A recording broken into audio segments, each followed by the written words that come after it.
10% తీసేసుకుంటారు. అందువల్ల ఆ 50% reservation constitution చెప్పింది ఆల్రెడీ సెంట్రల్ గవర్నమెంట్ బ్రేక్ చేసేసి, అందువల్ల మనం 42% 45% మీరు 50% డిమాండ్ అని పెట్టండి, అది 40కో 45కో తగ్గుతుంది.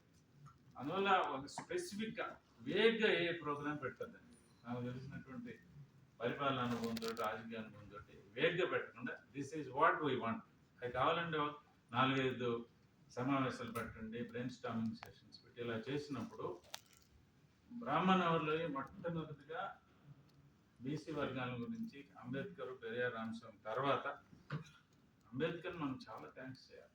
అంబేద్కర్ షెడ్యూల్ కాస్ట్ రిజర్వేషన్ కోసం పోరాడిన సందర్భంలో మిగతా బీసీ లీడర్స్ అంతా ఒత్తిడి తీసుకొచ్చారు. షెడ్యూల్ కాస్ట్ షెడ్యూల్ ట్రైబ్సే కాదు, అంతకంటే ఇంకా తక్కువ స్థాయిలో ఉన్నటువంటి చాలా కులాలు ఈ దేశంలో ఉన్నాయని చెప్పి బీసీకి రిజర్వేషన్ అంబేద్కర్ చేశాడు, పెరియార్, రామస్వామి, అక్కడక్కడ కొంతమంది నేషనల్ లీడర్స్ చేశారు.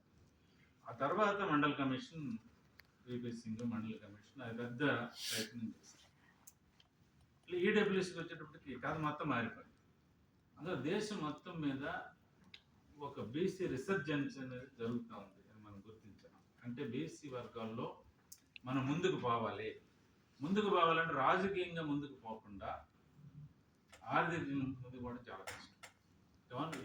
ఆల్ సెడ్ అండ్ డన్ ఇంకొక 2000 సంవత్సరాల కులం ఈ దేశంలో పోదు, మీరు అది గుర్తించాలి. అంటే నేను అట్లా మాట్లాడకూడదు ఐఏఎస్ ఆఫీసర్గా, నాకు ఉన్నటువంటి అనుభవం గవర్నమెంట్లో లేను కాబట్టి నేను మాట్లాడాను, అప్పుడు కూడా మాట్లాడాను. కులం అనేది ఈ దేశంలో పోదు, ఇంకా 500 సంవత్సరాలు 1000 సంవత్సరాలు కులం ఉంటుంది, కుల ఆధిపత్యాలు ఉంటాయి, దాన్ని ఆధారం చేసుకుని రాజకీయ ఆధిపత్యం ఉంటుంది. ఆ తర్వాత మీకు ఆంధ్రాలో ఏం జరుగుతుందో మీకు బాగా తెలుస్తాం. ఫార్చునేట్గా తెలంగాణకి అంత ఎఫెక్ట్ లేదు. ఆంధ్ర మీరు చూసారంటే ఎవ్రీథింగ్ ఈజ్ అన్నీ కూడా ఇద్దరు ముగ్గురు చేతుల్లోనే ఉంటాయి. ముఖ్యంగా చెప్పాలంటే 2 కులాల చేతుల్లోనే ఉంటాయి.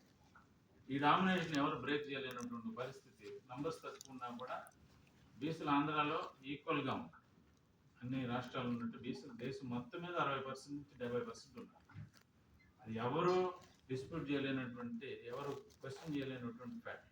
అందువల్ల నా రిక్వెస్ట్ ఏంటంటే సార్కి, కమిటీకి కూడా స్పెసిఫిక్ అజెండా పెట్టారు. మీ పార్టీకి అధ్యక్షులు గారు కానీ ఎక్కడైనా సరే 5 పాయింట్లు 10 పాయింట్లు బాగా ఆలోచన చేసి దాని మీద మనం పోరాటం చేస్తే బీసీ వర్గాలు బీఆర్ఎస్ పార్టీ వెనక ఖచ్చితంగా వస్తాయి. కావాలని మీరు ఎప్పుడు పిలిచినా నేను వచ్చి మీకు హెల్ప్ చేయడానికి నేను థ్యాంక్ యూ వెరీ మచ్.